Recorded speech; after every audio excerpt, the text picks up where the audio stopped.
our elections are safe and secure. We do not need this legislation. It's in search of a problem. The legislation coming out of the New Hampshire State House is set to completely change the way Granite Staters registered to vote by requiring them to provide proof of citizenship, including a passport, a birth certificate, or some similar document while registering. This is part of a nationwide push by Republicans, despite there being essentially no evidence non-citizen voting is actually taking place in any meaningful sense in the United States. So we caught up with Olivia Zink, Executive Director of Open Democracy. It's a nonpartisan organization founded in 1997 centered on campaign finance reform and voting rights issues here in New Hampshire. Caught up with her straight out of a meeting by the New Hampshire Secretary of State with the New Hampshire Commission on Voter Confidence, of which Zink is a member, to get her take on this legislation and what the Secretary of State had to say. Take a listen. We need to have faith that our elections in New Hampshire are safe and secure.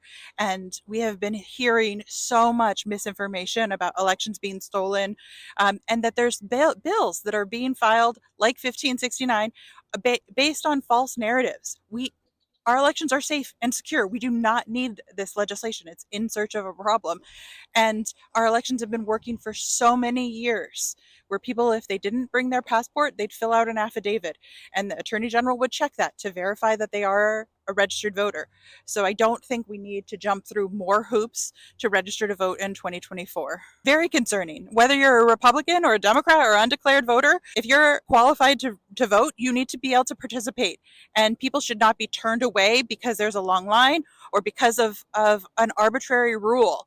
I think the Secretary of State has a role to play and needs to use their voice in the legislative process to make sure we're not creating laws based on facts that aren't true.